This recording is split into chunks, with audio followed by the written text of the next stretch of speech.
YouTube, what the corn is going on? Welcome back to the end times with Archaon, the ever-chosen. Boy, his army is stacked with chosen. At this point, we're about to pump it full of knights as well, so I'm definitely looking forward to that. We renamed, we had the Dawi cleavers here, and I believe I'm going to take one of these units of chosen with great weapons and rename it the Reapers of Throgg. And that'll be known for that battle where we completely, actually they weren't at that battle, but whatever, we're gonna name them for that in memory. Also, we've got our exalted hero that needs to be Sextus Perennis? I can't remember if I spell it right. We'll just call him Sextus. Sextus of Chaos. Yeah, we'll call him Sextus of Chaos. So we've now got Sextus and Appius, and this is in memory of my Old West Rome campaign. Speaking of which, I've never gone to see whether I have the save file to know whether it's possible for me to finish that campaign. I ought to go look. First thing we'll put on to Sextus here is going to be training. The more chevrons, the more fun. Let's check the... Oh, we got a skill for Appius as well. Let's go with Enfeebling Foe. Kind of round him out a little. We need to get to Pit of Shades. So... one turn and we finish the Planetkin of Trophies. The Planetkin of Trophies is complete. We can now begin bringing Chaos Knights into the army. What I'm going to do is move forward to this bridge, which will provide us a choke point in case we're attached. Head back into the encampment, because then we get some growth that is needed as well, because I'd like to get to the ability to recruit Chaos Knights as well. I'm going to see... I do have 5 recruiting slots. Let's cut all this light cavalry. They're unnecessary. And we're going to plug it with Chaos Knights for the time being, and eventually we'll kick the Chaos spawn and mix in some Knights with Lances. Chaos Knights are going to be a nice staple because they have solid melee attack and really good melee defense along with the shield and armor, whereas the Knights with Lances are obviously going to be better on the charge. So we actually went through 2 turns there, just so I could complete the recruiting, and nothing of interest happened on the first turn, so there was no need in wasting your time. My ally at the end of this previous turn, Olaf here, did manage to basically raise, or loot Zavastra, and kill a small army of Kislev there, but Dmitry Zaryov is back, having not learned his lessons at Throgg and Ostrogg. Archaon is now ready to bring the siege, and bring the siege he will. There's going to be a significant garrison here, which ought to make things interesting, but it won't be that interesting because they are going to get slaughtered. The only thing I am going to do is take the time to build some siege towers so our chosen can get to the wall untouched. So I've been through another 2 turns at this point. I'm just building siege equipment, and nothing had happened except for here. The Ripperhorn tribe is asking for a defensive alliance. I suppose we can give this to them. I don't think that this is any big deal, and my goal is to unite all the factions of Chaos, and we will do it.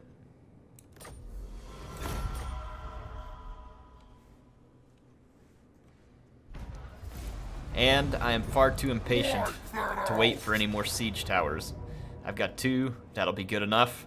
Dmitry and Kislev will fall because I want to get back north and start unifying the Norscan tribes under my banner. The battle for Kislev begins, and there are some serious towers here. They're going to dish out a lot of damage with the explosive shells they're firing. Now, Kislev itself doesn't look like a custom map. Does the custom map mod not have Kislev, or did it not work properly? I'm not really certain, but one way or the other, we're going to siege the city Let's take a look at what defenders we're up against. There are a lot of defenders in the city. You can see the mini-map here, and I'll let you get the overhead view. So a considerable number of defenders for Kislev. Lots of crossbows. There are pistoliers. There are outriders with grenade launchers.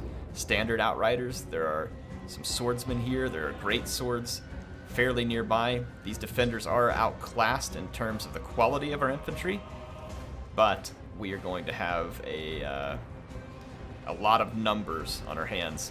I'm taking Archaon a little bit around. I'm going to get shot at some. Fortunately, my shield helped protect me quite a bit here. Appius is the only one walking up here without a shield, but they're not shooting at him. And despite the damage that the towers caused, the towers caused to my siege towers, none of them are going to be threatened with utter destruction. They will arrive at the walls and deliver their units. Let's actually scoot right over here, where there's going to be an interesting piece of action. This is going to be the Reapers of Strakov, and Kislev must have been familiar with the massacre that these guys pulled off. And as you can see, those Reapers come out and immediately start to tear into some handgunners and swordsmen. But right down here is an outrider with grenade launcher. This is not good. The Reapers of Strakov are in a densely packed formation, and they're being hit with grenades, so Kislev, looking for a little bit of vengeance against those who reaped death on so many of their kin, and the mortars target them as well. A just deadly blow there. You can see that the Reapers quickly being killed here. Will that unit be lost, or will they show these man-filth that a warrior of chaos is unconcerned with his pathetic grenades and mortars? So the mortars are back towards the town center, and I have to get to them, so I'm using Archaon to cut through the gatehouse right now. So Archaon, Appius, and Sextus are cutting their way through the gatehouse. Soon they'll have some help from Chaos Spawn. You can see that the Reapers of Strakov continue to be blown to smithereens, and at this point they are in pretty rough shape. They've already picked up 40... Wow, I was about to say 40, and it quickly jumped. They're even starting to waver a bit under the huge pressure that's coming on them. But being desperate to do anything I can to keep those grenade launchers off of me, I send down some more of my warriors who have won their fight, and were able to engage the outriders who were nearby, and they change their target at the last second, as do the mortars, and the Reapers regain their leadership and begin to slaughter men like they haven't slaughtered before. And I have more reinforcements that should be coming up through the siege tower soon. So the Reapers should be saved. How many kills will they get as they execute vengeance against those who tried to destroy them? Here's the Reapers, or the Reavers of the Night Faith. They're going to be engaged against great swords, who are an armor-piercing unit, but no match for these warriors of chaos. Man, these Reavers of the Night Faith look... I say it like 5 times an episode just because it's very, very true. The gates have been sundered open, and the Chaos Spawn are going to be the first to come through, start reaping destruction on the enemy infantry that lies behind. Archaon, Sextus, and Appius have moved in as well. I tried to use a pendulum, but it bounced off the wall. I guess I cast it close to the wall, and it did not do what I needed it to do. I've now got extra infantry and all of my Chaos Knights beelining it for the gatehouse to see if we can quickly cut our way through to try and get to those mortars.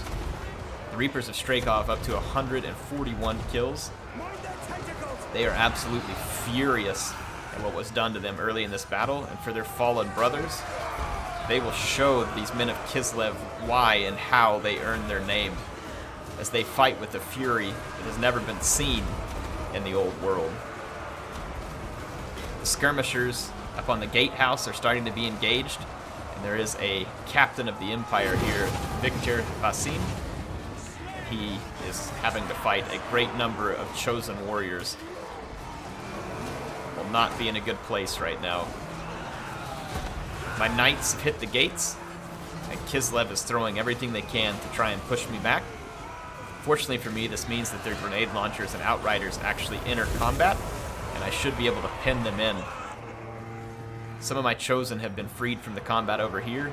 They continuously are being charged by outriders, and shot by crossbows. I'm going to try and work these chosen towards the town center where the artillery barrage is coming from. We need to silence these units once and for all, as the artillery is actually able to cause some pretty significant damage while we're condensed in this formation trying to get through the gates. So it's very critical that we punch through. I've been attacking the enemy lord, so that's going to be Dmitri. Look at this. Reapers of Stragov, 180 kills. 35 warriors standing against lots more who face them. And they are indeed reaping their vengeance. Cutting a swath through these state troops. My Chaos Knights had enough units rout to where they can start to push through, and not a moment too soon. The artillery is absolutely infuriating at this point, as it's inflicting losses on my elite troops, and I'm not pleased about it. Archaon wants it silenced. These Outriders continue to sacrifice themselves to buy time for their artillery and their desperate ploy. But it's too late. All of the defenders at the gate have collapsed, and now those who were on the town center, somewhat seemingly safe, attacking me from a distance, will have to face the Reapers at this point. You can see their mortars here trying to get their last shots, their crossbowmen falling back, hoping to find safety, but there is no safety. The end times are here, Archaon has come, and Kislev will fall. Will simply be the first of many, and they should consider it a true gift that they get to be the first to die. They don't have to sit around and be fearful of when their time comes. It's here, and it will be ended quickly. The citizens of Kislev are no more.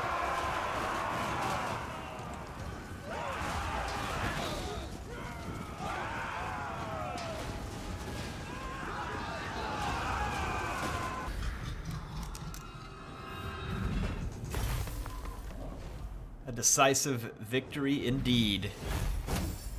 Decisive victory indeed. Look at the Dawi cleavers, 245 kills, and despite the artillery barrage, the Reapers of Stragov live up to their name of killing those men of Kislev at 247 kills. And then we have another chosen. Now, we're not going to name any more units after Kislev. They don't deserve the honor of having our units named after them. We're just going to loot and raise their pathetic capital. And I am done with them. There's nothing more we can do here. We do have access now to the Demon Spew. We don't need them at this moment, but they will make a nice unit for another army like Sigvald's. So, we have destroyed Kislev. We've built up the favor that we need, and Archaon's army now fully fits the theme that we had for it, with the exception of we need some knights with lances. We're going to go ahead and mount Archaon on Dorkar. So he now has the horse. Didn't he take this horse from like a demon or something like that? Or was the spirit of a demon or something? Has a cool story behind it. I don't know the entirety of it. We'll get the Pit of Shades here shortly. Should be quite handy. And then Sextus is going to pick up his skill point here. This actually takes away public order from other people.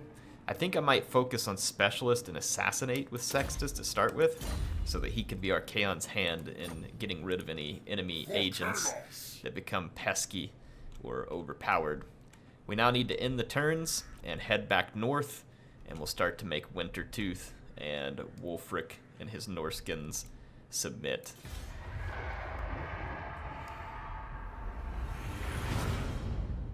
The Ripperhorn tribe now wishes to be full-on military allies. I suppose this will work. I don't believe we can. Hang on, they're a vassal. Defensive allies, cancel vassals. Offer or demand the breaking of an existing treaty with a third party, where the third party is disliked. This option may be more attractive.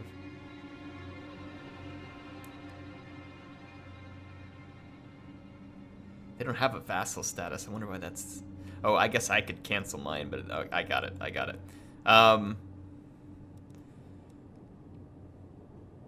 I suppose that we'll allow this. We'll have some more creatures of chaos.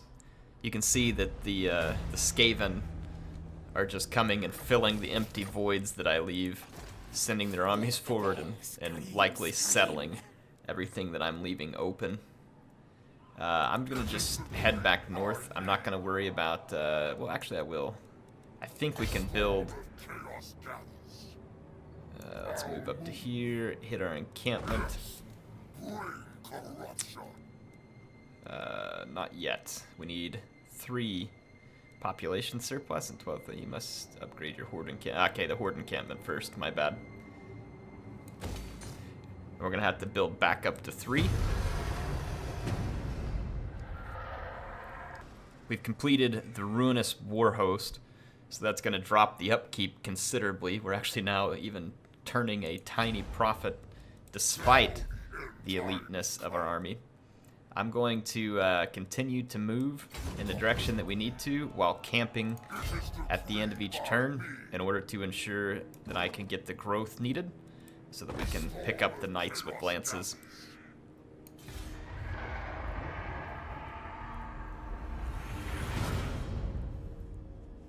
Alright, the Ripperhorn tribe is dragging us into wars, but I can't say that I really care. We can handle any war that they want to throw at us.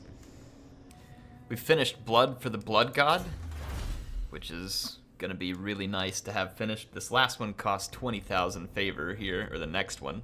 I'm not really ready to invest in that just yet. I'm looking for anything that's going to buff our... This one will buff our Chosen with melee attack. Recruit ranks I'm not real worried about. So we can go ahead and work on supernatural prowess, and we'll build up favor so that we can do pledges to the dark gods, and we'll move on from there. But at this point, we'll be picking up enormous loot at the end of each battle. I have 2 population surplus and only require 1 more in order to build up from the Planikin of Trophies to the Pillar of Skulls. We're going to move forward towards the Tower of Crack. I guess it's Throgg's butt crack, in fact. I'll move into an encampment. We're going to build the Pillar of Skulls. That'll be finished 1 turn from now. I'm going to go ahead and put this upgrade point onto Sextus. I want to go ahead and give him a Chaos Steed for now. That way in battle he can move around more quickly with Archaon. I also need to head into the Horde and recruit a hero. And the only thing I can recruit right now is going to be an exalted hero. You all can help me come up with a name for him, but at least for now, his job is going to be to stand over here at Versandling's camp and serve as the one who's going to trigger the different,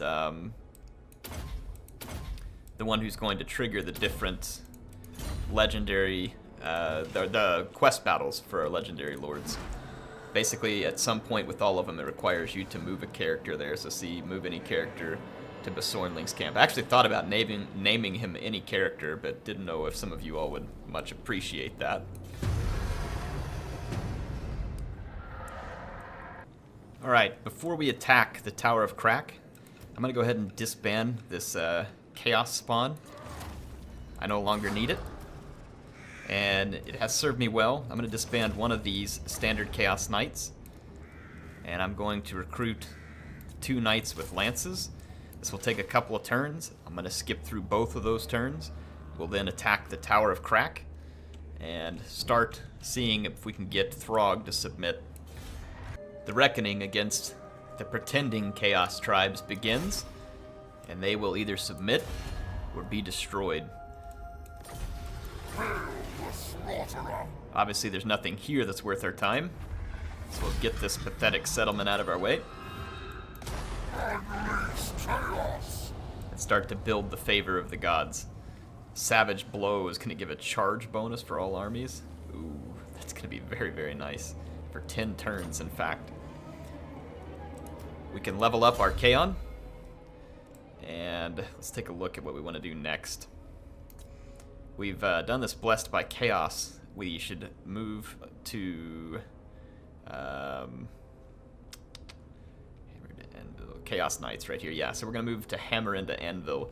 This gives extra buffs to our Chaos Knights, in the army, and in the end we'll end up giving them an extra 12 charge bonus and 8 attack.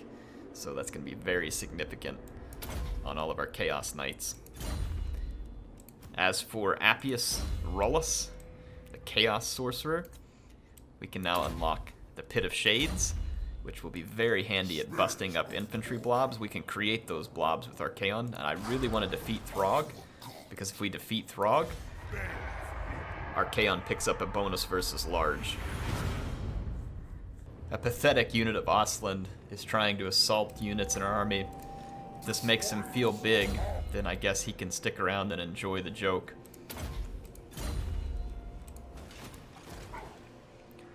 My army's fully healed, and I'm going to push forward with speed towards the Bay of Blades, and then we'll head north to Sarl Encampment, Asling's Cove, start to clear out. Here's Throgg right here. This is perfect. When we defeat him, we'll pick up the bonus versus large for Archaon, and I believe that our second exalted hero that I need you all to name will now be standing just inside Besornling's camp, which means we can also now fight the battle for the Slayer of Kings on the next turn as well.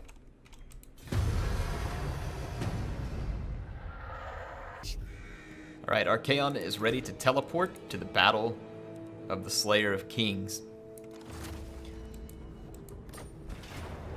We're going to be fighting against Azazel, Godslayer. He's got quite an army here, but obviously ours is better. I'm going to load into this one, let you all see the battle speech by Archaon, and then, as per usual, I'll have the replay ready so that you can get a more cinematic view of how this battle pans out rather than having to watch me jump around the battlefield attempting to fight. But here we go. This will be for the Slayer of Kings. Another thinks to bring me to my knees. Another who wishes me to bow before him, like he is some pitiless king. Does he think his pathetic sorceries will work on me or my followers? Come, my swords of chaos.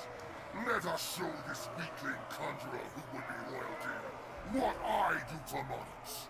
He will see why I am the Lord of the End Times, why I am the ever-chosen, and why I will wield the Slayer of Kings!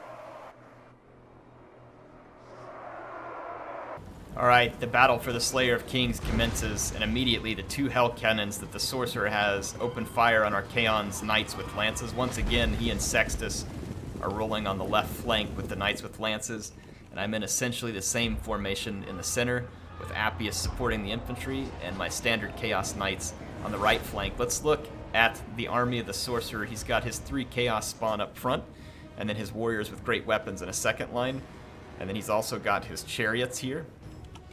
And let's take a look at the sorcerer himself.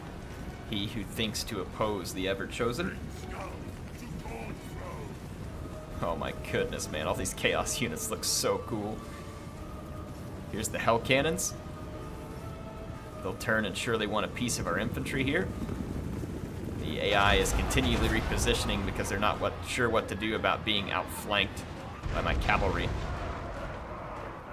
Those hell cannons are going to hurt significantly.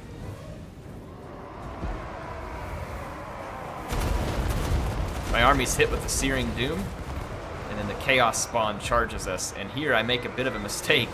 Appius Rullus charges forward and gets in way over his head here, and is in immediate danger. And then the same thing actually happens back here with Sextus, who charges forward in order to get these cannons, and a clicked attack order here brings him all the way forward into a unit of warriors with great weapons and spawn. So those 2 characters are actually in pretty mortal peril right now, which they will be continually if they're going to be in my army. I realize what I've done to Appius, and I get him running back for his friendly lines as quickly as I can. He's being chased and hit, and it is a pretty close fight here, but the Everwardens come to the aid of Appius and save him at the last moment. And Appius is able to get back into friendly lines because of the effort of the Everwardens. And as he gets back to friendly lines, he'll repay these warriors who attempted to slay him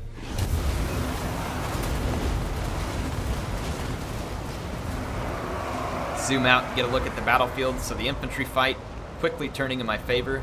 The Chaos Sorcerer has been attacked by my knights and my Chosen, and he's being defeated, while Archaon cleans up. And then we notice what's happening to Sextus, and he receives reinforcements from the knights with lances. The Sextus fears nothing. He's a Chaos Roman through and through. You can see him cutting his way through those units with or without reinforcements. It was going to happen. The Sorcerer has fallen.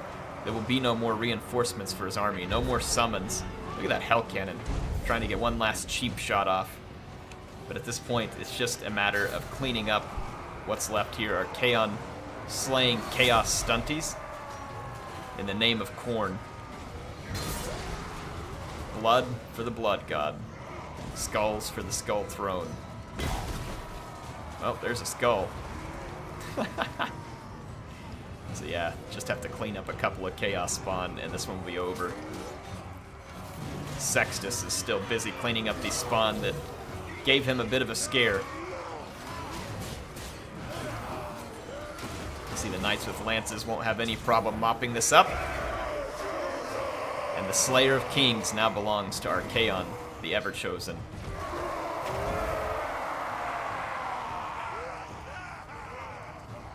Archaon strikes his heroic victory against Azazel. Azazel? Yeah, Azazel. Godslayer. Indeed, as Archaon said, his sorceries were absolutely no match against him and his Chosen. And we were able to cut them down, despite the fact that I threw Sextus in there very haphazardly, as well as Appius. But those two are used to me almost getting them killed on just about everything that they get involved in. I will go ahead and do enslave the captives in order to begin. Ooh, actually, I know we need to sacrifice captives a certain number of times.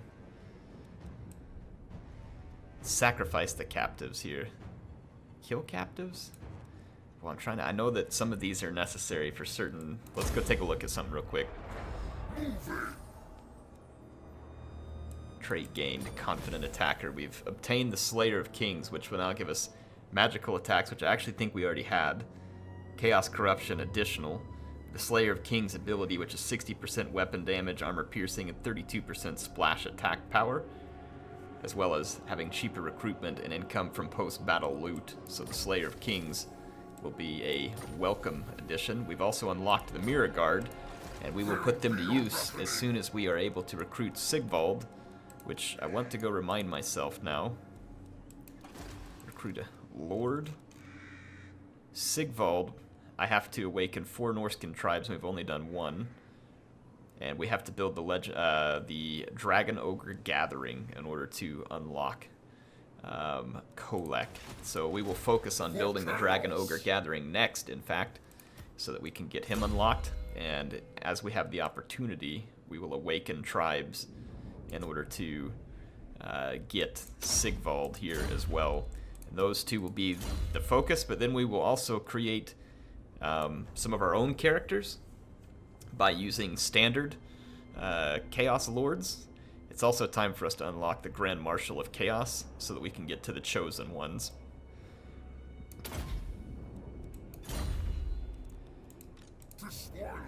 Alright, this turn is ended. I don't see any reason why we shouldn't just go ahead and attack Throgg. Bay of Blades has...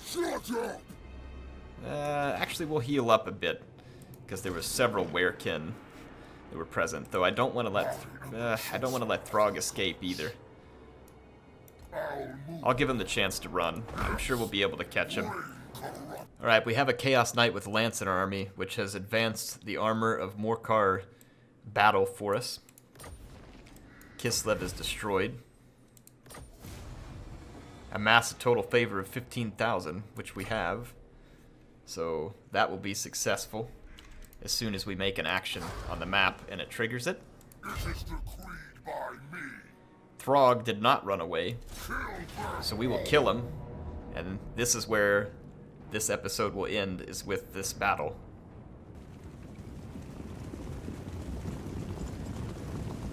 We are on the battle map outside the Bay of Blades. We're riding with Archaon and Sextus, riding with their knights with lances. Speaking of which, you all need to help me name one of the units. We will give them a name so that we can remember this battle where we defeat Throgg. My main infantry line is over here. I've got my standard chosen through the middle, led by the Reavers of the Night Faith in the middle.